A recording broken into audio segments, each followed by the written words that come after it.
माहिती आहे ती झिरवळांकडनं देण्यात आलेली आहे. आपण या संदर्भात आवाज उचलला होता सगळ्यात पहिले. काय नेमकी आज एक धक्कादायक माहिती या सभागृहाला अन्न औषध प्रशासन मंत्री म्हणजे एफडीए मिनिस्टर झिरवळ साहेबांनी ही दिलेली आहे. आणि याआधी सुद्धा आयुक्त तुकाराम मुंढे म्हणाले होते की साधारण दुधामध्ये 25-30% भेसळ आहे. आणि आज मंत्री महोदयांनी सभागृहाला अवगत केलेलं आहे. दुर्दैवाने त्यांनी कोणतेही फॅक्ट्स आणि फिगर्स ठेवले नाही. त्यांनी जर पटलावरती काही कागदपत्र ठेवले असते तर आमचा विश्वास बसला असता. पण आज जे काही स्टेटमेंट केलं गेलेलं आहे या स्टेटमेंटनुसार महाराष्ट्रामध्ये 20 ते 25% दूध संकलनामध्ये घट झालेली आहे. मी आदरणीय मुख्यमंत्र्यांना सुद्धा आज निवेदन देणार आहे की जर अशी घट झाली असेल तर तात्काळ ज्या ज्या संस्थेमध्ये दुधाची घट झालेली आहे, दुधाच्या संकलनामध्ये घट झालेली आहे, अशांवरती तात्काळ हे फौजदारी कारवाई झाली पाहिजे. कारण इतके वर्ष आम्हाला भेसळयुक्त दूध पाजलं जात होतं. पण जर याच्यामध्ये फॅक्ट्स नसतील तर याचा खुलासा स्वतः मंत्री महोदय आणि आयुक्तांनी पुढे येऊन करणं गरजेचं आहे. कारण आज सर्वसामान्य जनता ही भयभीत झालेली असणार आहे.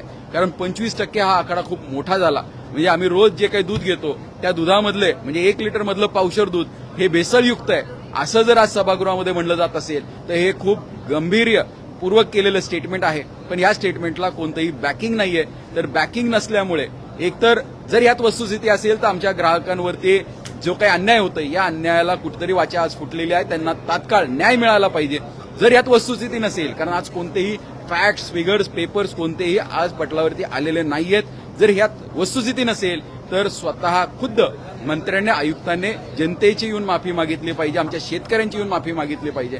कारण आता उद्या कोणताही ग्राहक ज्यावेळेस दूध घ्यायला जाईल तो 10 वेळेस विचार करणार आहे की दूध घेतलं पाहिजे की नाही. त्यामुळे माझी एक विनंती आहे की याला कुठेतरी एक एव्हिडन्स जोडणं गरजेचं आहे. एक तर बाप दाखवा नाही तर श्राद्ध घाला. जर खरंच दूध कमी झालं असेल तर सगळ्यांवरती कारवाई करा. जर दूध कमी झालं नसेल तर जीवन जनतेची जी दिशाभूल झालेली आहे आमची सगळ्यांची तुम्ही येऊन पुढे माफी मागितली पाहिजे.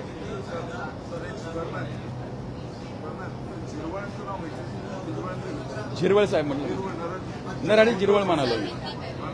हो अच्छा दिलगिरी व्यक्त करतो.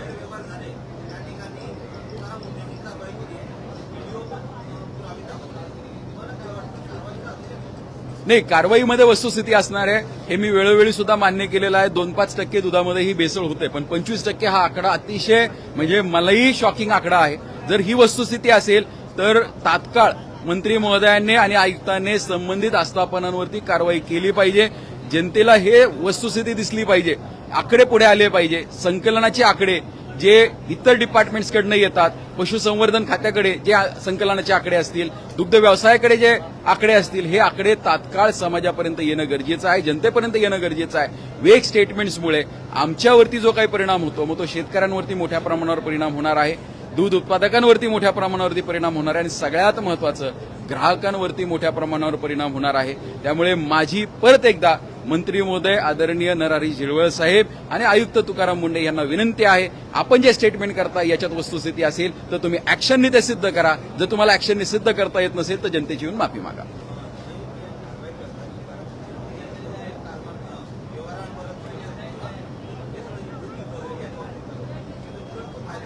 शंभर टक्के फायदा आहे. माझं म्हणणं एकदम स्पष्ट आहे की जर ह्या कारवाया वस्तुस्थिती आहे, जसं कालची मनसरची कारवाई झाली, मनसरमध्ये किती सापडले 1.25 लाख लिटरचं आपण बोलतोय आणि 25% राज्यामध्ये घट होणं म्हणजे काही कोटी लिटर म्हणजे आजचं राज्याचं संकलन एकट्या अहिल्यानगर जिल्ह्यामध्ये 48 लाख लिटर हे रोजचं दुधाचं संकलन होत आहे. मग तुम्ही विचार करा अहिल्यानगरमध्ये एवढं आहे तर संपूर्ण राज्यामध्ये किती दूध असणार आहे. जर इतक्या मोठ्या प्रमाणावर दुधाची घट झाली असेल तर या प्रत्येक आस्थापनेवरती गुन्हा दाखल झाला पाहिजे. म्हणजे नुसतं शीतावरनं भाताची परीक्षा जेवणाच्या बाबतीत होऊ शकते, आमच्या आरोग्याच्या बाबतीमध्ये शीतावरनं आम्ही परीक्षा करायला तयार नाही. ज्या ज्या ठिकाणी घट झालेली आहे, कारण घट झाली हे स्वतः आज मंत्री महोदयांनी मान्य केलेलं आहे, त्या सगळ्यांवरती कारवाई होणं गरजेचं आहे. आज जनतेला कळणं गरजेचं आहे. मी ज्यावेळेस अॅनालॉग चीज आणि पनीर हा मुद्दा मांडला होता त्यावेळेस मी एक खुलासा केला होता की या राज्यामध्ये मिळणारं पनीर हे 70% फेक आहे की आर्टिफिशियल आहे.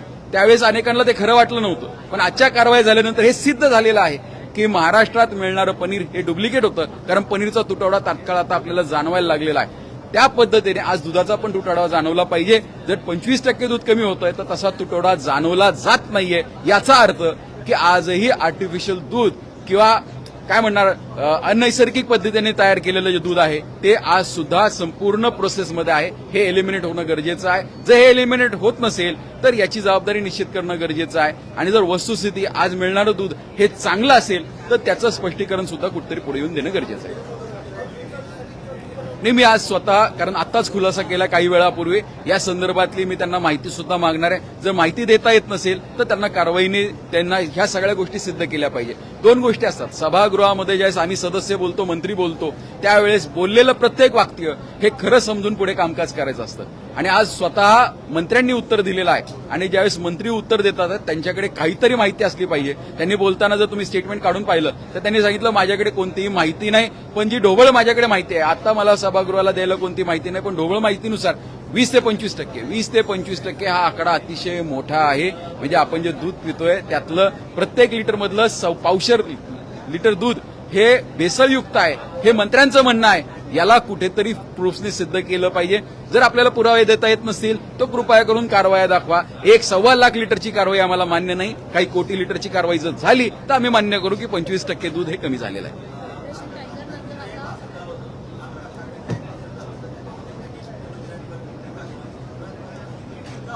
कशाचं?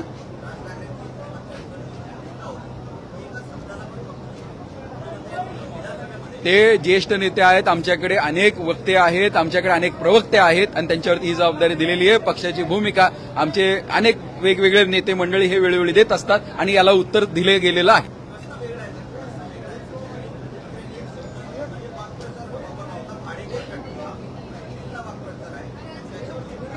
मी तुम्हाला सांगितलं ह्याला उत्तर देण्यासाठी मी योग्य व्यक्ती नाही. आपल्याला योग्य व्यक्तीकडनं उत्तर मिळेल. धन्यवाद.